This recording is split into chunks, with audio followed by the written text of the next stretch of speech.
It was just after 8 p.m. when Rachel stepped out of the cozy little bookstore she loved so much. The crisp evening air kissed her cheeks as the sun dipped below the skyline, casting a warm orange hue over the buildings. Without ever feeling unsafe, the shortcut through the alley between the old bakery and the hardware store saved her 10 minutes on the walk home, and after a long day at work, those 10 minutes felt like a gift. As she turned the familiar corner into the alley, something in her gut clenched a sudden, inexplicable unease that she couldn't quite shake off. She brushed it aside, telling herself not to be silly. The street lamp at the end flickered a little, casting long shadows across the cracked pavement. Her footsteps echoed against the brick walls. As she walked briskly, the sound oddly amplified by the narrow space. She glanced over her shoulder. Casually nothing. The alley was empty. Still, her nerves refused to calm. She told herself she was just being paranoid, probably from reading too many thrillers lately. But then she heard a faint scuff, like a shoe scraping against the pavement behind her. She stopped. Silence. Her eyes scanned the alley again. The hair on the back of her neck stood up, and she quickened her pace, heart now hammering in her chest. The scuffing sound returned, a little louder this time, closer. Rachel didn't look back. She was almost at the end of the alley when it happened. A large hand suddenly grabbed her arm from behind, with a grip strong enough to stop her in her tracks. She screamed, high-pitched and panicked, but before she could turn or struggle free, the man pulled her close. She could feel his breath near her ear, and her mind raced with terror. It was calm, firm, and filled with urgency.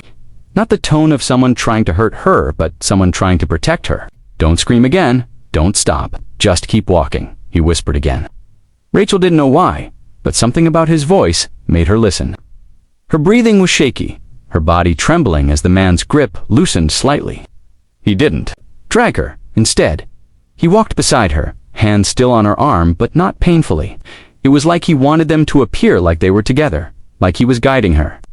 As they walked those last few feet through the alley, Rachel's mind was a whirlwind of fear, confusion, and disbelief. She dared a quick glance at the man beside her. He was tall, wearing a black hoodie pulled up over his head, his face partially shadowed. But what stood out was his eyes darting constantly over her shoulder, watching something behind them. And that's when she saw him too. A second man, standing motionless near the mouth of the alley they had just walked through, almost hidden in the shadows, wearing a dark jacket and hat, his figure eerily still. He wasn't on his phone, he wasn't smoking, he was just watching. Something about his presence sent a chill down her spine. He had been following her. She was sure of it now. The man beside her leaned in again. "He was going to grab you," he said, still quiet but with a clear intensity. Rachel felt like her knees might give out, but she kept moving, out of the alley and onto the main street where people were passing by. Cars were honking in the distance, and the glow of storefronts lit up the sidewalk. As soon as they stepped into the light, the man released her arm and took a step back. "Don't go back through there," he said, looking her in the eyes. "He's still watching." Rachel turned to ask who he was, to ask what just happened, but he was already gone.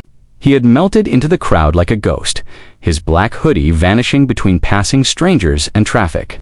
She stood there, heart pounding, hands shaking, trying to process the last 60 seconds of her life. Was that real? Had she nearly been attacked? Was she saved by a total stranger? Her instincts screamed yes. The pieces fit together too well. The lurking man, the odd silence, the sudden grip, the whisper. Her legs finally moved, taking her home on autopilot, but her mind stayed, stuck in that alley. She replayed the moment over and over again in her mind. The whisper, the eyes, the grip, the warning. If she had walked just a little slower, if she had hesitated, the questions were endless, and the answers all too terrifying. Her eyes kept darting to the window, to the hallway, to the door. Every creak made her jump. Eventually, the exhaustion won out, and she fell asleep on the couch. The whisper in the dark, and the man. When she woke up the next morning, the sunlight felt foreign, like it didn't belong after such a night. She got ready slowly, still shaken, but needing to return to some sense of normalcy. She avoided the alley, taking the long route to the bookstore, sticking to the sidewalks filled with people. She kept her headphones out, eyes scanning her surroundings constantly. When she arrived, she noticed a small crowd gathered near the entrance. Something was posted on the bookstore window. She stepped closer, and her stomach dropped. It was a missing person flyer. A young woman, Sarah Miller, last seen near the alleyway 2 nights ago. The timing, the location, it was too close to real. That could have been her. Her chest tightened as she tried to process it all. She walked next door to the coffee shop, needing a moment to breathe. The barista, a guy around her age, looked up from the counter. "Hey," he said, "you okay? You look pale." She nodded slowly. "Just a rough night." He leaned closer. "You hear what happened in the alley last night?" Her heart skipped. "What cops were here this morning? Said they almost caught him, but he disappeared before they could." Rachel's mouth went dry. That was him, the man in the shadows. She swallowed hard. Did they say anything about someone else being there? Nope, just that the guy vanished, like a ghost. Rachel's hands trembled as she took her coffee. She knew she had to do something. She had to tell the police everything. The man who helped her, the one who whispered, the one who might have saved her life, the one who disappeared just as quickly as he came. Because something told her this wasn't over yet. Rachel sat across from the detective in a cold, beige-walled interview room at the local police station. Her hands wrapped around a styrofoam cup of coffee she hadn't touched. Still too shaken from the events of the previous night to feel anything close to normal. She had told them everything, from the moment she entered the alley to the instant the mysterious man disappeared into the crowd. And as she spoke, she could feel their doubt.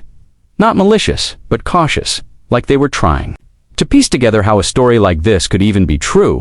The detective, a woman named Ruiz, scribbled notes as Rachel described the unknown man's voice, how he whispered to her to keep walking, how his grip, though firm, had never hurt her, and how he constantly looked behind them like he was guarding her from something she couldn't see. Ruiz nodded politely, asked clarifying questions, but when Rachel described how the man disappeared without a trace, her brows furrowed just slightly. "No cameras picked up this guy?" Rachel asked, more to herself than anyone else, but Ruiz answered anyway. No, they had checked the nearby footage and hadn't seen anyone matching that description. In fact, the only person they had seen was Rachel herself, walking briskly out of the alley alone. That didn't make sense. Rachel knew she wasn't alone. She felt his hand, heard his voice, saw the man in the shadows watching her. The police had confirmed that someone suspicious had been reported lurking in the area, and they believed it was connected to the disappearance of Sarah Miller and possibly other incidents. But they couldn't make sense of the mystery man Rachel described, because, to them, he simply didn't exist. As she left the station, frustration and confusion swirled inside her like a storm, her feet moving without thought as she walked the city streets, trying to understand whether she had imagined the whole thing or if she had really been saved by someone no one else could see. She passed by the alley again, but this time in daylight. And it looked so normal, now just bricks, pavement, a few garbage bins, the flickering light bulb overhead, and not a single trace of the terror that gripped her the night before. But something about it still made her skin crawl. That alley had almost become her last memory. She crossed the street and kept walking, not knowing where she was going, until she found herself at the park. It was quiet, a few people walking dogs, a jogger or two, but mostly calm. She sat on a bench and pulled her coat tighter, her mind racing, heart still uneasy. Was he watching her still? Who was he? Why did he help her? Why didn't he stay? Why didn't he go to the police? Her phone buzzed. It was a message from her coworker, Amanda. "Hey, are you okay? Just saw something about a guy arrested near your neighborhood." Rachel's fingers froze over the keyboard. She opened the link Amanda had sent, and there it was, a photo of the man the police had taken into custody that morning, the same man Rachel had seen in the shadows. Her blood turned to ice. The article stated he was armed with a knife, had previous arrests related to assault, and was now being questioned in connection to Sarah Miller's disappearance. Rachel dropped her phone onto her lap and stared ahead, numb. She hadn't imagined. It was real. But that only made the mystery of the man who helped her even more bizarre. She called Detective Ruiz immediately and told her about the article, confirming that it was the same man from the alley. Ruiz confirmed the arrest, but still had no leads on the one who saved her. "We think he may be a vigilante," Ruiz said cautiously. "Someone who keeps an eye out, but avoids police. We've had a few reports over the years, people claiming they were helped or warned by a stranger who then vanished. Nothing solid until now. Rachel's head spun. So this had happened before. The idea that someone was out there watching, protecting, but never stepping into the light, it was both comforting and eerie. Days passed. Rachel returned to her usual routine, but she was different. Now alert, aware, cautious. She never took the alley again. She started walking home with friends or taking the bus when it got too late. But the man his voice left her mind, and then one evening, a week later, she found something. It was a small piece of folded paper tucked under the front doormat of her apartment. No name, no signature. Just a few words written in neat all-caps handwriting. You weren't the first, you won't be the last. Stay safe. Kay, her fingers trembled as she held it, heart racing. Someone had been to her door, not to hurt her, but to warn her. Again, Kay, was that his initial? Her protectors, she wanted to report it. But what would she say that? The man who saved her had left a note. The police already thought he was some urban legend. This note would only deepen the mystery. Instead, she kept it, tucked it inside one of her favorite books as a strange reminder that someone, somewhere, was watching the darkness even when no one else saw. But her curiosity grew. She began to research online forums, local crime reports, Reddit threads, for anything that mentioned a shadowy man intervening in dangerous situations and then disappearing. She found more than she expected. Posts from people across the country, sometimes even other countries, describing eerily similar situations. A man who appeared from nowhere during a mugging, who whispered a warning in the exact same way, who seemed to always vanish before help arrived. People had different names for him, the Whisper, the Shadow Guardian, even the Alley Angel. But all of them shared the same description. Tall, quiet, wearing dark clothes, and always saying the same words: keep walking. Rachel's skin prickled as she read. It wasn't just her. There was something happening. She contacted one of the users on a forum who claimed the man had saved her during a subway assault. The woman described almost the exact same encounter. The whisper, the grip, the warning. I felt like I was being dragged into a horror movie, the woman wrote. But then he came out of nowhere and walked me through it. And I don't even know his name. Rachel asked if she had received any messages afterward. The woman responded hours later with a photo and other note. It said, "Stay safe, Kay," same signature, same handwriting. Rachel's fingers trembled as she typed. "Have you ever seen him again?" The woman replied simply, "Only in dreams." Weeks passed. Sarah Miller was found injured, frightened, but safe. She had escaped her captor and been picked up by police on the outskirts of the city.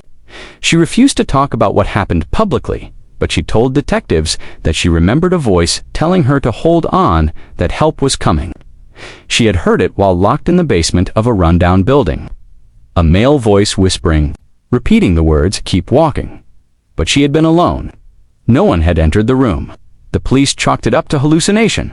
Rachel knew better. Whoever Kay was, he didn't just walk through alleys. He was everywhere and nowhere. A presence in the shadows, a whisper in the dark, a protector. She started a blog anonymously to share her story and collect others. She called it Keep Walking. Submissions came in slowly at first, then by the dozens. Stories of last-minute rescues, unexplainable whispers, strangers who disappeared, and always, always, the signature. Rachel had unknowingly stepped into a world that few believed in, but many had witnessed, a network of survivors, all saved by a ghost in the shadows, and she had become a voice for them. She still walked with caution, still avoided dark places, but she no longer felt alone, because somewhere out there, he was still watching, still listening. And when the time came for someone else to be saved, he would whisper again, just like before. Just 3 chilling words: keep walking.